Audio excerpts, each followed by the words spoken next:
Kia ora tātou katoa.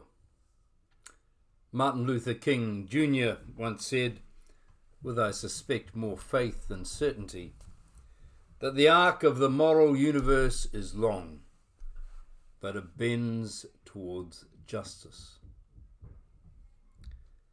I wonder if he was alive today and seeing the incarceration of so many black men and the police shooting of so many black people and the backward law of so many American states making it harder for black people to vote, whether he would still have that same sense of optimism.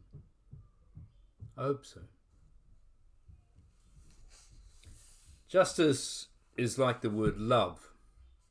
It can be defined in all sorts of ways. Catching the bad guy and locking him up can be seen as justice. Legislation to build bigger prisons can be seen as justice. Laws to right past wrongs can be seen as justice.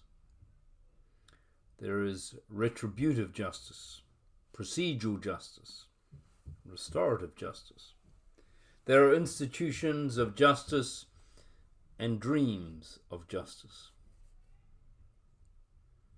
King's dream of justice, being shaped by both the reading of the Bible and the racism of America, I suspect was closer to the redistributive idea of justice we find in the scriptures. Listen to Isaiah 58. Is this not what I choose, says God, to loosen the bonds of injustice, to undo the thongs of the yoke, to let the oppressed go free, and to break every yoke? Is it not to share your bread with the hungry, and bring the homeless poor into your house, when you see the naked, to cover them? Which is all to say that justice is more than looking on your neighbour kindly, or ridding your country of whites-only restaurants and restrooms, whether they have a sign up or not, or having schools and hospitals that serve everyone in the community. Justice is about breaking yokes that shackle people of colour, women, minorities, shackle them into dependency or low-paying jobs, poor food and health, poor housing, poor options, generation after generation. Justice is about politics, the economy, the way power is shared or not, the way privilege is shared or not. It's no wonder that King's critics labelled him with that favourite of American insults, communist. The difference between John Baptist and Jesus was about how they understood justice. John looked around him and saw what the Romans were doing. He looked at the violence, the taxation, systems of oppression, including poverty, that were imposed on non-Romans. And so he began a movement where people came out to the Jordan River, went through a baptismal rite of commitment, and then waited for an apocalyptic Messiah to come down from God to destroy the Romans and liberate Palestine, Israel. Justice involved retribution, killing the oppressors, the Romans and their lackeys. Then restoration, Jewish communities again determining and controlling their own lives. To be led by this off-the-planet, fiery, burning and purging Messiah. John's followers would look on to this great bonfire and applaud. But this John the Baptist's justice never came. Sure, some would-be messiahs in the first century took up the sword, including Judas of Galilee, Theudas, Simon of Perea, and Athronges, all of whom were short-lived. For Jesus, the justice of God had already arrived. His optimism was much greater than Martin Luther King's. Justice was here in our midst, but hard to see. To illustrate this, Jesus told them the parable of the mustard seed, where the sower chooses to plant this tiny little and potentially dangerous seed. The sower is planting justice. Justice that is hard to control for those who like things the way they are. The metaphor works when you know something about mustard shrubs. They're considered noxious in the ancient world, a nuisance, usually windblown. They would arrive in your field or garden, and you would have a devil of a job trying to get rid of them. If you wanted to plant mustard, as in the parable, you would plant it in a carefully controlled environment, like a corner of your garden or a pot.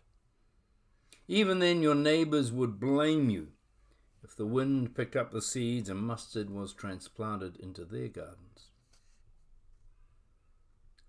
The other thing about the mustard shrub is that it doesn't grow into a mighty looking tree with big branches. This part of the parable is deliberately mixing the mustard metaphor with the metaphor of the great cedars of Lebanon, a metaphor of strength and resilience and success. By mixing mustard and cedar, Jesus is trying to upend what we think of as strength, resilience, and success.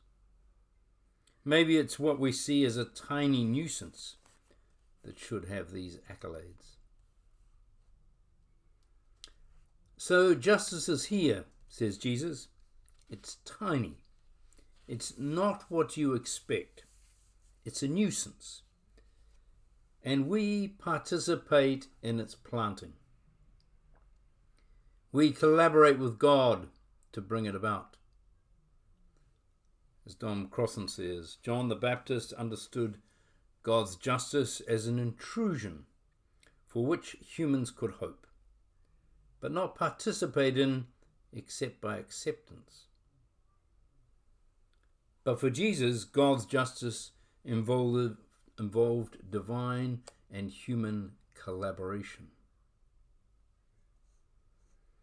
And justice, in the Jesus way, was, like planting, a normal, familiar, everyday process that didn't involve a parting of the clouds, a blinding light, or a heavenly voice.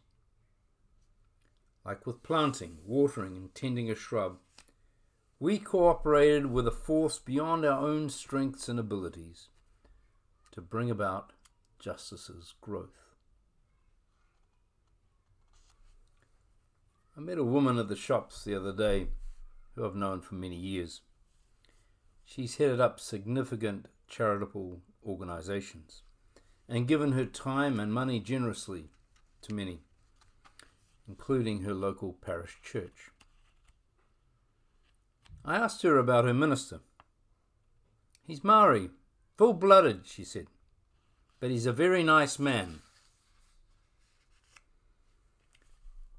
Leaving aside the assumptions about culture and DNA, and that antiquated, painful way some Pākehā use of terms like full-blooded, it was the but that hit me. He's Māori, but he's nice. As if being Māori and being nice don't belong together. Now, some friends using the current idiom might say, "Call her out, Glenn," which means stop right there and confront her with her words. Of course, she might say, "Oh, that's not what I meant." But that's how the injustice of racism works. It lingers below the surface and then seeps or peeps out, often without us meaning it to. For a person to address and try to change what's under the surface takes deliberate, conscious effort and help. The confronting approach has its uses, but I suspect it often does more for the one confronting than the one being confronted. In the confronted, it can produce wariness or resentment or resistance to change. And change that's embraced and celebrated and then collaborated with, is what justice wants. So I approach this like a gardener with a mustard seed. How do I create the conditions, prepare the soil, and choose the time to drop a little seed into her consciousness? That is a chance of being accepted and chance that others might join in watering and nurturing. That day, at that time, at those shops, was not planting time. I think seeing the stunned look on my face might have been enough. Every day and I suspect most of you, are preparing, planting and nurturing these seeds of wild justice. In the little things we say, in the encouragements we give, in commending the actions and understandings of others. To confront racism effectively takes effort from us all collectively. And the church, generally and historically speaking, hasn't done too well when it comes to growing justice. Too often we have sided with power, whether political or fiscal, that wants things to remain the same. That is, with insiders in and outsiders out. Too often we have overlooked that the person at the gate asking to be included is of a race and culture other than our own. He or she is not like us, must have got the wrong address or wants something from us. Too often we conduct our business, make our rules, draft our theology, proclaim our ethics in the language and ways of our dominant culture and in the gendered ways of our culture. Our first reading today is an extract from Mark Twain's 1876 novel, Huckleberry Finn. According to Ernest Hemingway, it's the book of American literature. Twain, a Presbyterian, born and raised in Missouri, which is the setting of this novel, and a Southern Confederate state. In this extract, where Huck is weighing up in his conscience whether to hand over to the authorities the runaway slave Jim, chapter 31, if you want to look it up. There are two voices Huck hears. One is the voice of what his world calls justice, and the church at the time called justice, to obey the law, to obey his Sunday school teacher, to not sin, to want people, respected adults, like the Sunday school teacher, to think well of him, to not be consigned to the everlasting fire of hell, which Huck believed in. And that voice says, dob him in. Then there is the other voice, the voice of good memories with Jim, floating down the river, flowers at night. The voice of kindnesses, the voice of gratitude, all of which he experienced from and with Jim. With Jim, the black runaway slave.